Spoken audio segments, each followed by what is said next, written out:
So this is a bit of a rant video, and I don't usually, do a lot of ranty type videos, but I thought I would just talk today about the whole outrage over the Sephora witch kit and people talking about things like, shallow witchcraft and witchcraft just being an aesthetic, things like that, that general topic, which has come up over the past while. So, for those of you that don't know, there was a company that was going to put out a witch kit through Sephora, which is, a large makeup chain. It included some perfume, and it had a tarot deck, it had a bundle of sage, and it had a rose quartz. And it was calling itself a witch kit. So a lot of people were outraged about this and upset about it. And personally, I'm going to have a very unpopular opinion about this. So if you are somebody who is morally outraged by the witch kit, you probably aren't going to want to hear this. I don't see what all the big to-do and fuss was about, to be quite frank. So I do agree that it was cheap and tacky. I do definitely agree with that. But I don't think it's actually that unusual. And I think that it is something that, I want to say save your moral outrage for things that are actually morally outrageous. Now, yes, it's cheap. Oh, for sure. It's kind of a cheap ploy. I totally am 100% in agreement with that. But at the end of the day, so what? I think that, if you're somebody who is young or new to witchcraft and you're looking to get into it, there are probably a ton of better places where you could get like a little starter kit, right? First of all, there's your metaphysical store. I believe in supporting your local metaphysical shop, and you could find, you could find another crystal that you love. You could find incense that you love. You could find great things to start with. You would have more selection of tarot decks, all sorts of things.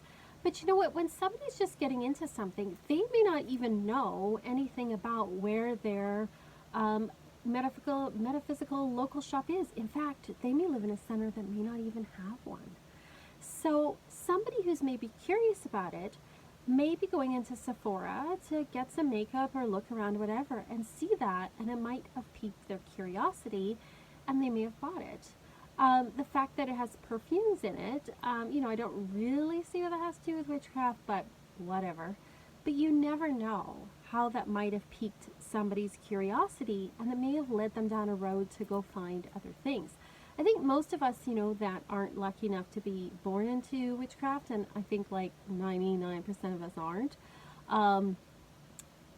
got into it through something. And for a lot of people, it started with, maybe a Silver Ravenwolf book, or maybe they saw the movie The Craft and were like, I want to investigate this. And then, obviously they investigated more and found out The Craft is like, a Hollywood piece of, entertaining poop.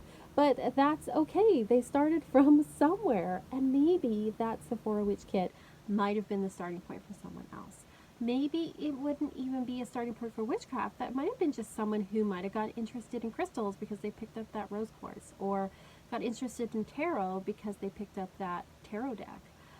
Or maybe somebody would have gone in and they would have just been interested purely in getting the perfumes, and they would have said to their friend, hey, I got this like tarot thing in this kit and I don't want it. Do you want it? And then that person got interested in, tarot. So you never know what's going to spark someone's interest. And a lot of times people come to things first through, I would say, a fluffy doorway. And you know what? That's totally 100% okay. And it's okay if somebody comes to something and they find out it's not for them. So, maybe they pick up something like that witch kit and they play with the tarot cards for a bit, and then it's not really for them. That's okay. They're learning and they're finding their own path, and I don't see anything wrong with that. Or, other people, like I said, they pick it up and then they go and explore other decks, and they find out about, the Rider-Waite-Smith deck and the Thoth deck, and then they go on their journey. But I don't think we get to judge what doorway somebody comes through. We all come at things in totally different ways, and you never know who may have come to that because of that starter witch kit in Sephora. I think, there's probably like better starter witch kit things on Etsy and, at metaphysical shops. But like I said, not everyone even knows to look there. Not everyone even knows they're interested until they see something like that and they pick it up. And let's face it, this is not the first thing. This is not the first witch kit or anything like that that has been on the market.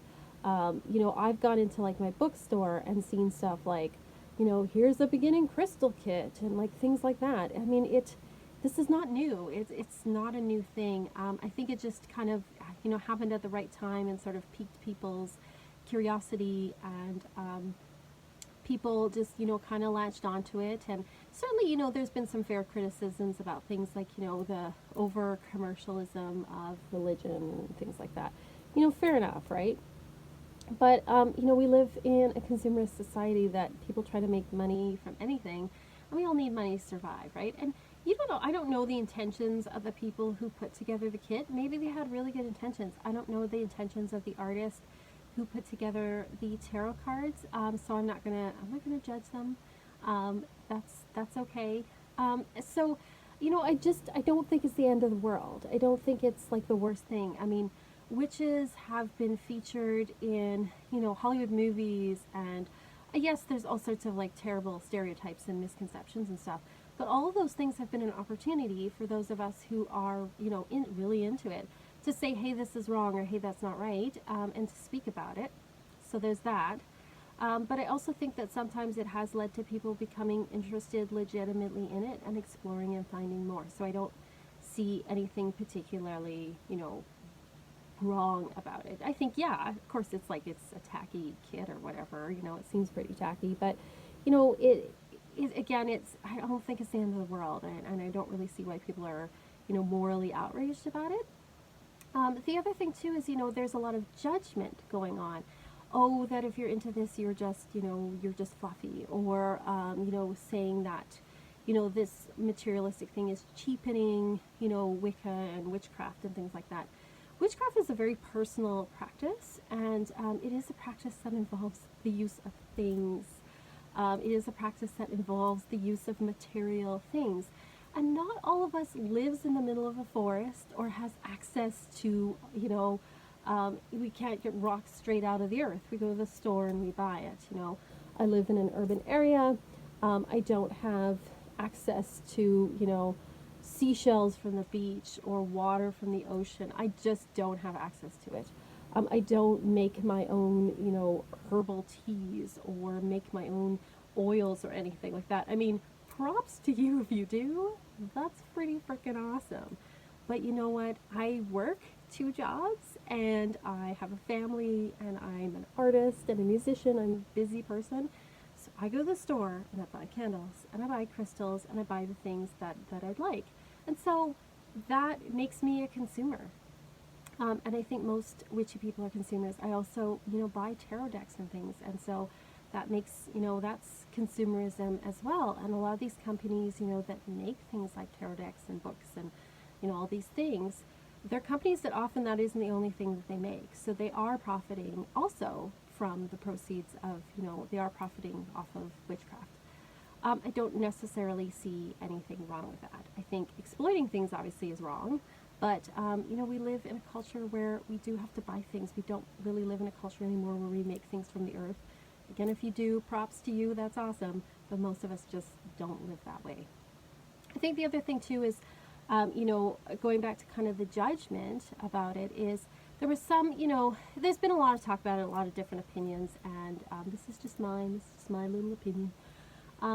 Criticizing, especially it seems to be directed at younger witches, which you don't really like, and newer witches saying things are shallow, or, it's encouraging shallowism or shallow things, and that they're trying to just make witchcraft an aesthetic. Well, it's kind of always been a bit of an aesthetic in some ways. There's a lot of crossover between different subcultures, including witchcraft and things like, Gothic, the Gothic subculture, things like that.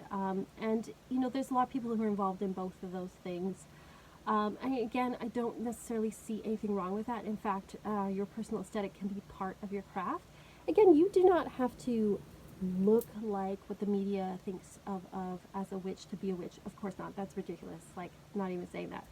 But what I am saying is, if you are someone who tends to like that particular style and dress that way, I don't think there's anything wrong with that. That can actually be part of your craft, is taking up space in the world and being obvious and being seen. We are lucky enough, or I'm lucky enough anyway, to live in a country where, you know, there's, you know, freedom from things like persecution against religion and things like that. Doesn't mean we don't come across prejudiced people. For the most part, I live in an urban area where no one gives a shit about that. Excuse my language, but there's bigger things to worry about than, you know, what somebody looks like. And if you are worried about that, like, you know, get a life. It's, you know, if you're upset about the way somebody else is dressing, it's, I don't know, it just seems silly to me to be worried about that. There's bigger problems in the world. I think that having a particular aesthetic can be an enhanced part of your craft. On the flip side, there are people who love that look who have nothing to do with witchcraft, and I think that's completely okay too. I don't think it waters anything down. I don't think that it hurts anybody, and again, it might cue someone to get interested in things. There's been certainly in the past couple of years an infusion of occult-related symbolism and things in fashion. You just have to look at companies like Killstar. Now, not everybody who wears those things is into that stuff. It's just a fashion statement. I don't necessarily see anything wrong with that. I think that it's okay for someone to have an aesthetic that pleases them. It makes them happy. It's not particularly hurting anyone. I don't see what the big problem is. I also think too that there's some, I'm certainly not saying all people, but there are some people who get very upset when what they feel is their private club becomes popular in the mainstream. And I've been around long enough, I'm in my 40s, to have seen this happen several times. So I've been in the metal community since I was like very young. You know, I've been into metal since I was 13.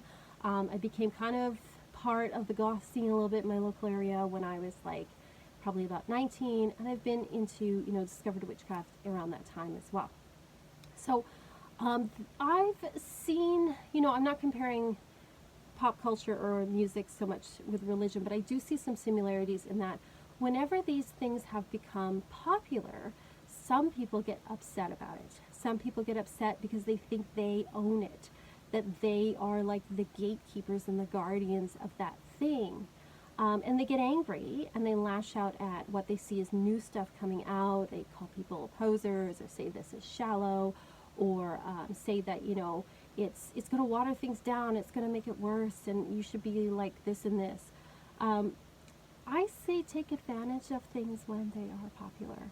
I've seen, you know, as far as, you know, witchcraft, I saw in the 80s, in the 90s for sure, and then now it's back again as being something that is popular. Yeah, it can be pretty annoying when people do cheap ploys and or, you know, get things wrong, but at the same time, there's more interest, so there's more ability to talk about it. And also, these are the times when more people start to come to it. They start to investigate it. And then again, they may come through a fluffy, shallow doorway, but then they find and they explore and they get to know things more. At the same time, too, other people exploring and maybe they find it's not for them. Fair enough. That's okay. That's cool. Also, I always think that when things are popular that I like, it's a great time to stock up on stuff. It's a great time to go out and buy those witchy clothes, or get those tarot decks that are popular, or whatever it is.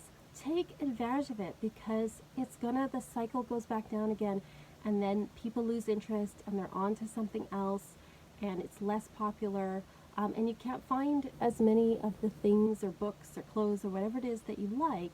So take advantage when it becomes popular. So that's just my thoughts.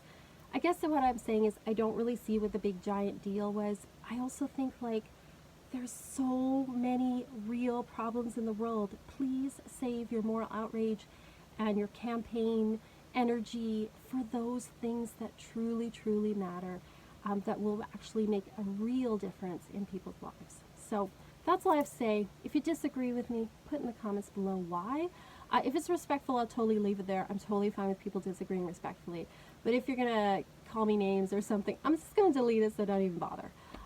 Anyway, I hope you have a wonderful day. Again, it's just my little thoughts, and I'll see you next time.